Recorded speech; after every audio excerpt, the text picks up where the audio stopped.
por aí? Nessa altura tá bom? E a distância? Tá bom assim a distância? O que tá acontecendo agora? 1, 2, 3, gravando. Cultura. Opa!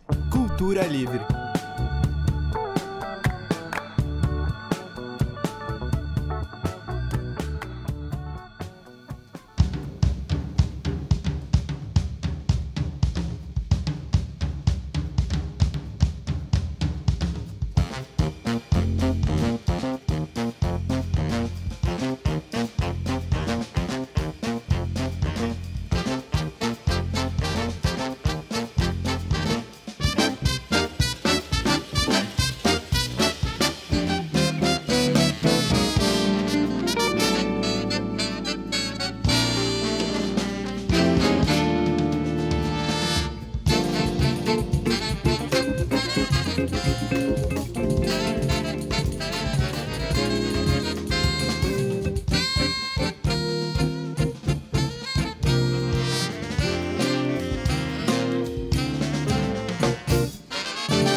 Bem-vindo à faixa bônus do Cultura Livre, hoje com o projeto Coisa Fina, lançando o segundo disco, Coisa Fina.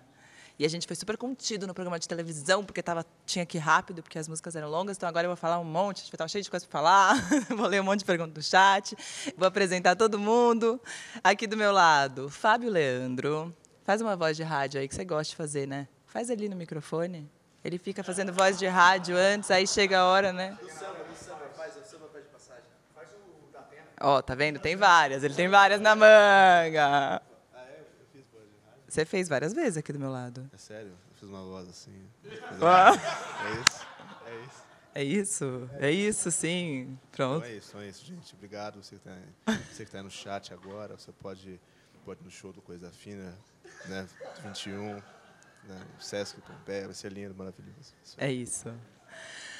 Do lado dele, Marcelo Lemos, Matheus Prado, Igor Pimenta, Maurício Caetano, Abdinaldo Santiago. Hoje eu tô colando, gente, que eu não consegui decorar todo mundo, eu tenho medo de errar. Douglas Antunes, já é sócio, né, Doug? Amilcar Rodrigues também já é sócio.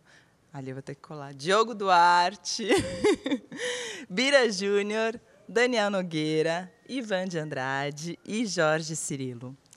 Tem aqui, eu vou ler um primeiro comentário, depois a pergunta. Ele falou, Hugo Alexandre, ele falou, eu acho muito interessante o fato deles conseguirem fazer músicas de compositores antigos parecerem tão atuais. É como se as canções parecessem eternas, assim como muitos desses ícones da música brasileira. Belo trabalho. E aí depois ele completa perguntando, sendo a música brasileira tão rica e diversa, como eles fizeram para selecionar as canções que iam entrar no Coisa Fina? Como foram as outras canções que eles queriam incluir no disco, mas que não foi quais foram as outras canções que eles queriam incluir no disco, mas que não foram possíveis? As que foram pro disco aconteceu de um jeito natural. A gente vai trazendo música e vai tocando. E tocando essas músicas ao vivo, assim, não tocando só no ensaio, mas vendo como a plateia reage, a gente vai incluindo. Então, qual vai ser o repertório do CD? Aquela ali não dá para faltar, você vê como a galera reage. Pô, aquela não dá.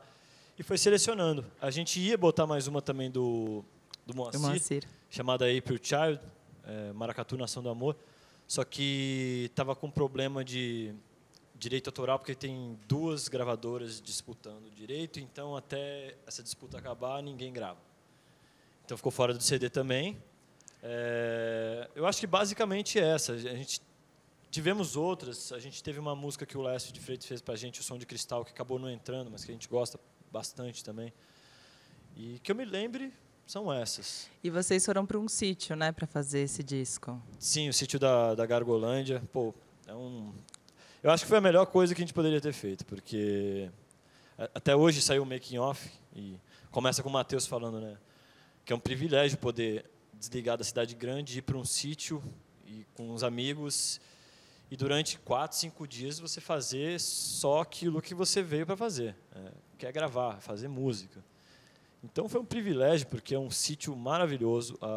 O Garga, a mulher dele, a Rita, enfim, eles são um pessoal muito, muito solícitos, receberam a gente muito bem lá. Enfim, tem gente aqui que já virou sócio de lá também. Eu sei que o Igor eu vejo toda hora, ele está lá. O Fabinho também, quando ele não vai no ensaio é porque ele está gravando alguma coisa na Gargolândia. Então, pô, um beijão pro pessoal da Gargolândia. Garga, valeu, foi muito legal, espero que a gente possa voltar o quanto antes. Pelo amor de Deus! Aí alguém tinha perguntado como é que funcionava os arranjos, como é que funcionava tudo. Eu não estou achando a pergunta aqui. Eu já vou achar. Mas, enquanto isso, como é que vocês se dividem? Tem um diretor musical? Não tem? Alguém quer falar sobre isso? Tem alguém que quer ali, tem aqui também. Deixa eu... Roda o microfone. Tchá, tchá, tchá. Se eu tivesse assistentes de palco, nesse momento, elas entrariam e levariam o microfone. Bom, como é muita gente, e na verdade, a gente tem uns 4 shows diferentes prontos, então cada um cuida de uma coisa, assim, né? A gente tem os nossos 2 arranjadores principais dentro da banda, que são o Fábio Leandro, nosso garoto aqui, do Samba Pede Passagem, e o Ivan de Andrade, que também é o nosso diretor musical, que organiza a bagunça. Então, e fora as pessoas que arranjam por fora, né? E eles dois são os nossos principais arranjadores. O Dani também tem vários arranjos dele, principalmente as coisas do Moacir são do Dani. E aí tem aquela coisa das redes sociais. Tem gente que a que gente cuida tem que das redes fazer. sociais, sei E como aí é. sou eu, o Matheus, o Dani, que a gente cuida dessa parte. Né? Aí tem os showmans, como o Bira, que é o cara que, se não é ele, o show não acontece. Né? Tá vendo, Bira? Nossa, Certo. não pagou? Não pagou. Que eu gosto dele. E, então, na verdade, a gente sempre está dividindo. Então, por exemplo, o show do Coisas, quem dirigiu foi o Dani. O nosso show do disco, quem dirige é o Ivan. O show do KLJ é uma coisa um pouco mais conjunta, porque a gente tá montando uma coisa nova ainda, que talvez vire um próximo lançamento. Né? Então, é sempre assim. Né? São 13 pessoas e todo mundo tem uma dupla função. Era o Kleber que tinha perguntado. Tá bom. Pronto, já Valeu, respondido. Eu faço a pergunta, depois eu acho o autor. Vamos à primeira do bônus? Ah, ele está aqui, gente. O compositor está aqui. Que responsa. Será que a gente chama ele aqui depois? Marcelo Vilô. Grande abraço. Marcelo Vilô é uma parceria concretíssima da banda. Ele manda arranjo, a gente pede, no dia seguinte tem, assim. Então, ele é muito... É parceiro, né? Grande abraço, Vilô. Obrigado pelas músicas, viu?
todo Araçá aqui no Cultura Livre. E agora tem, vamos lá, primeiro a Cris falando demais, ver essa banda toda aí no estúdio. Imagino que não deve ser fácil armar tudo isso. Cultura Livre é igual coração de manhã.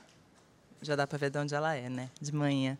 Pedro Poços falando, Coisa Fina é um trabalho de resgate de sonoridade e de compositores, colocando novos músicos e novos compositores no mesmo patamar. Vocês acham que esse tipo de proposta dialoga com o cenário cultural atual? E como vocês analisam o mercado da música nova no Brasil? Silêncio.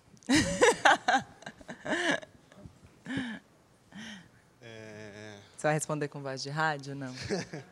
Deixa eu ver. A pergunta é bem grande, né? É bem grande. Você quer que eu divida em partes? Sim, primeiro dos compositores, né? Músicos novos e Isso, músicos... colocar no mesmo patamar. Se vocês acham que esse tipo de proposta dialoga com o cenário cultural atual. Sim, o trabalho já da banda com o Moacir já traz isso, né? A princípio, o nosso disco, esse segundo disco, é para ser um disco exatamente disso, de resgate de outros compositores. Inclusive, como o Daniel falou da música do Tio, né? Nesse disco tem uma música do Theo de Barros. No fim, a gente, por várias questões, a gente não conseguiu fazer isso.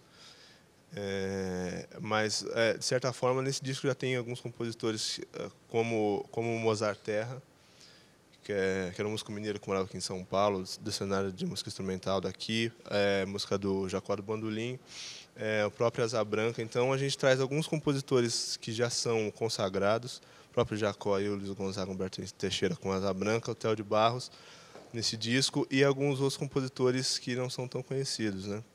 Então a gente naturalmente já era uma coisa que a banda pensava em fazer, e nesse disco a gente conseguiu agregar tudo isso. E a segunda parte da pergunta é como vocês analisam o mercado da música nova?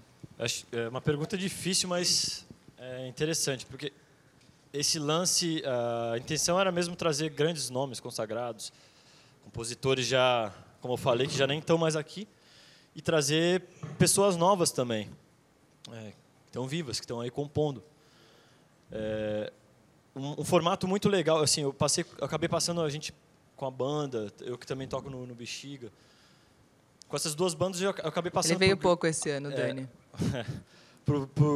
Por grandes festivais E desses grandes festivais, o formato mais interessante que eu achei é quando um palco trazia, ao mesmo tempo, um grande nome e um nome que não era tão conhecido.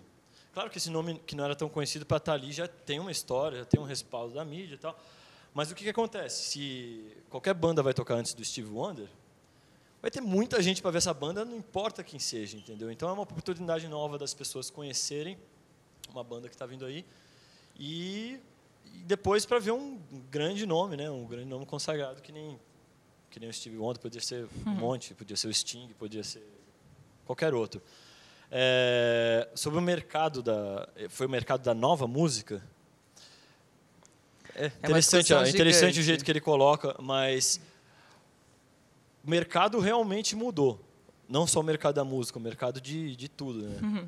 Você vê, vamos pegar por exemplo, qual seria o maior problema dos, vamos ver, sei lá, os hotéis hoje em dia? Talvez o Airbnb, que não possui nenhuma propriedade em seu nome, entendeu? É uma coisa engraçada assim, porque a rede de hotéis que tem tantos hotéis, tantas propriedades. Só estou fazendo um paralelo aqui para mostrar que na música é parecido. Netflix com a TV. Exatamente. Na música é parecido, a gente vive outro tempo, né? A gente não vive mais o tempo das gravadoras, é uma coisa mais democrática. Ao mesmo tempo que você tem muito mais espaço para mostrar a sua música, todo mundo tem espaço para mostrar a música. Então, assim como você, vão ter vários. E eu acho que a música saiu na frente, eu acho, nas resoluções disso tudo, nas maneiras de driblar a existência nova. Então, sei lá, como fazer para vender, para chegar, para lançar. Cada um inventa um jeito e está rolando. O teatro está ainda, eu acho, tentando. O cinema também. Agora, a música provavelmente veio em primeiro porque acho que MP3 e mandar arquivo pela internet, disponibilizar arquivo de áudio pela internet foi uma das primeiras coisas que surgiu, né? Então, a internet do jeito que ela é, se ela não for regulamentada nunca para a gente, que é o jeito que ela deve ser democrática, assim, ela é um instrumento que você não deve ser combatido, você deve jogar a favor.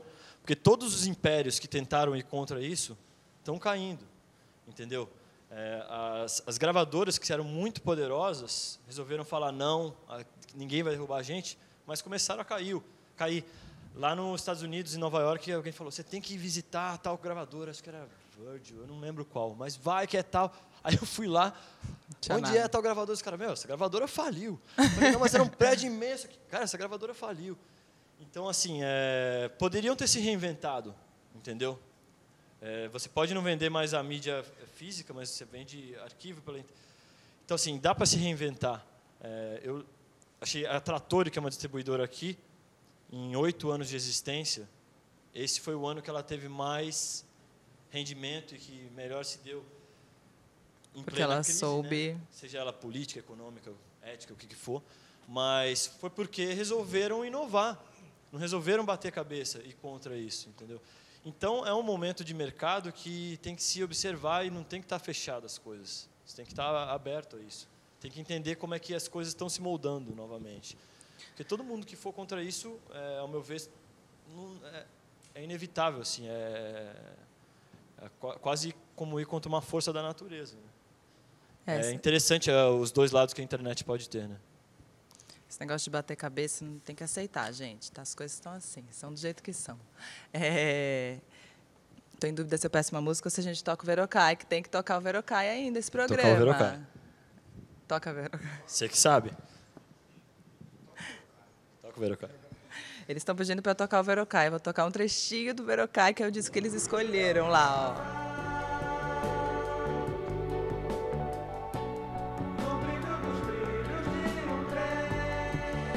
A gente está tocando Verocai no bônus porque eles ficaram em dúvida. Então, lá no programa a gente mostrou um e agora a gente está mostrando outro. Um trechinho do Verocai. Depois, em casa, você que não conhece,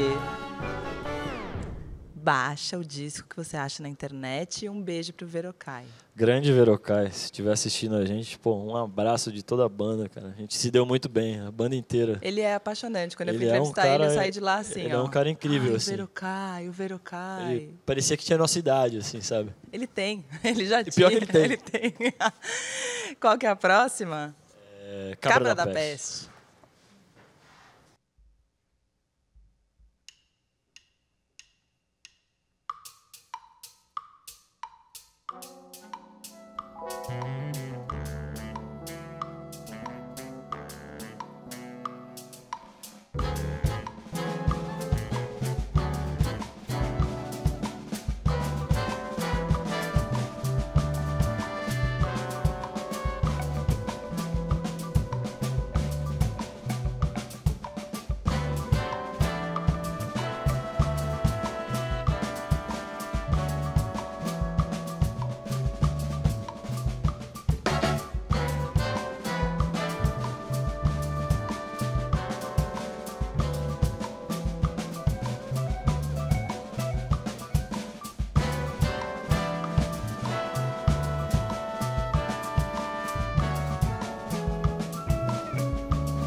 Cabra da Peste aqui no Cultura Livre. E aqui tem o Gabriel de Góis, perguntando quais são as dificuldades encontradas no Brasil para manter uma banda com esta formação. Em outros países é mais fácil? Bom, 13 é 13 em qualquer lugar, né? De fato. Aqui no Brasil, eu não sei dizer lá fora como é que seria para manter uma banda de 13, acho que varia muito. Por exemplo, uma big band que é ativa e que recebe por isso e que tá sempre fazendo e convidando pessoas, eu conheço poucas. Conheço a do Wynton Marsalis, lá de Nova York, no Lincoln Center Jazz, e conheço a WDR Big Band lá da Alemanha. Imagino que deva ser difícil, né?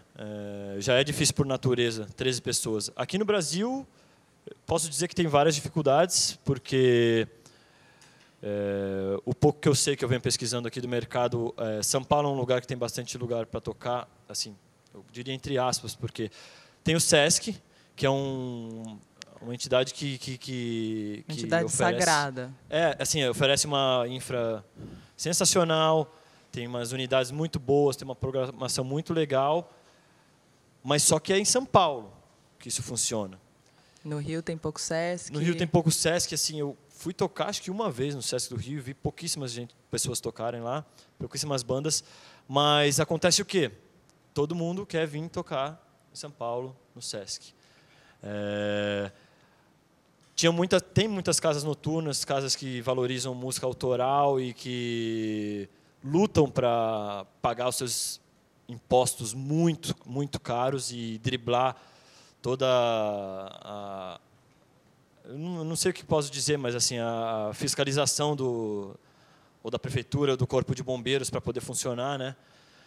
Depois do acidente de Santa Maria ficou tudo muito difícil para as casas noturnas, muitas fecharam, então é um mercado que já não tinha tanta grana assim para as bandas de música, que está complicado.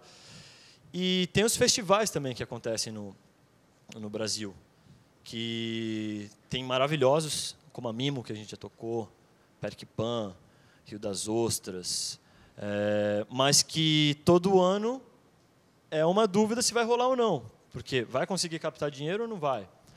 Aí tem várias coisas que entram em, tipo, a crise, por exemplo, agora a crise X que a gente está vivendo, como eu falei, não sei o que é exatamente para a minha política, mas é uma época muito difícil de conseguir um patrocínio para fazer. Então, por exemplo, você não sabe se você está com uma banda, então vamos planejar. Então a gente vai lançar o CD dessa época, vamos lançar aqui, vamos ver com tal festival, não sei o quê. Fica difícil, porque você não sabe se o festival vai ter. Como é que o cara vai te contratar?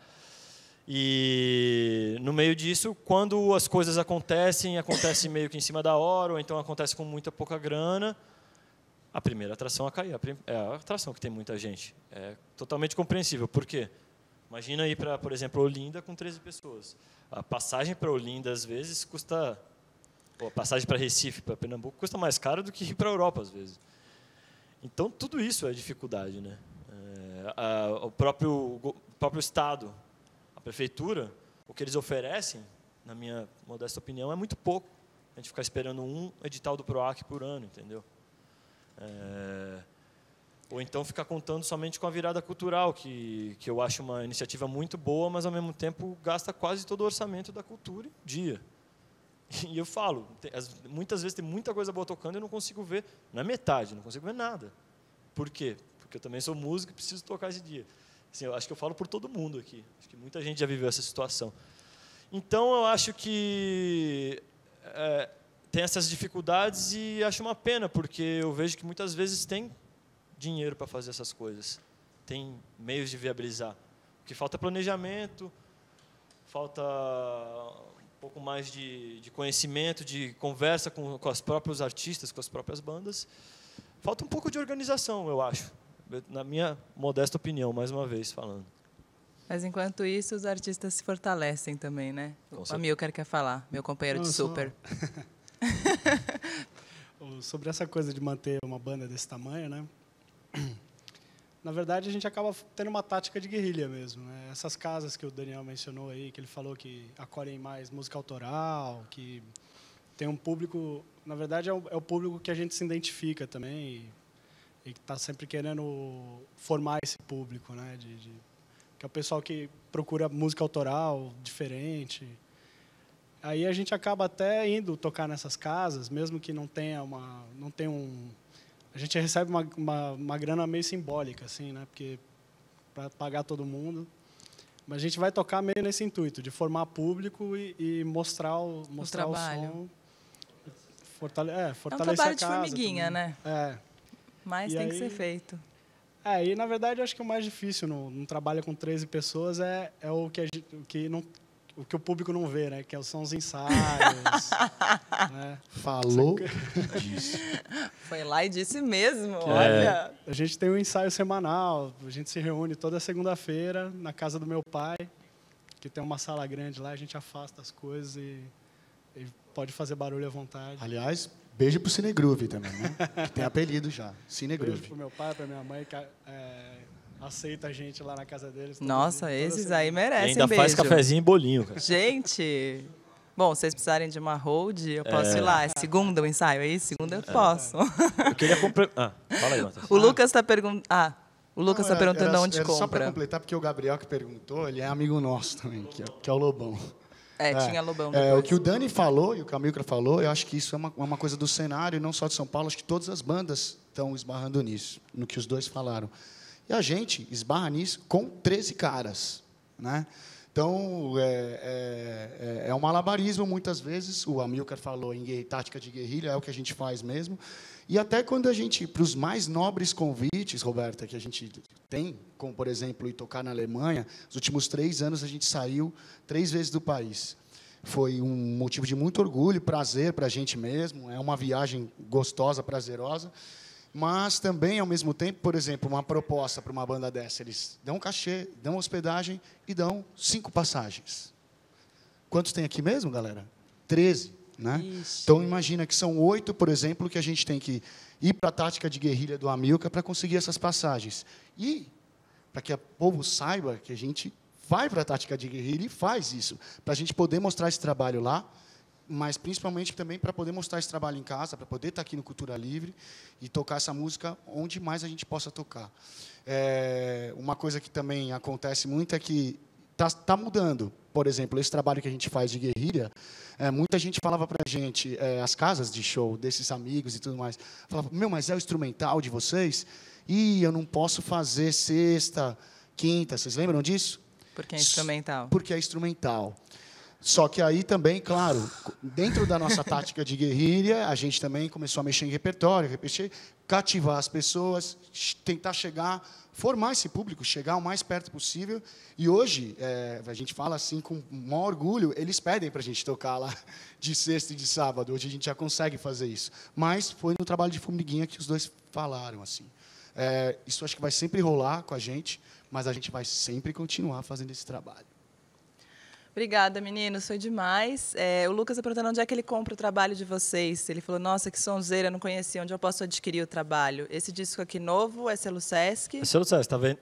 Acredito que já esteja vendo. A gente lança na sexta, mas acredito que já esteja vendendo lá e vai para a Livraria Cultura. Eu não posso dizer exatamente os pontos, mas entrando em contato com o Sesc, dá para saber. Muito obrigada, meninos. Com qual encerra? A gente que agradece. A gente vai encerrar com uma música do Moacir Santos. Nana, com arranjo do nosso parceiro Henrique Band. Obrigado, Roberto. Beijos. Obrigada. Obrigada, gente.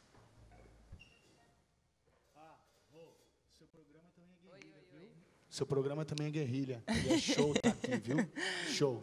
Obrigada.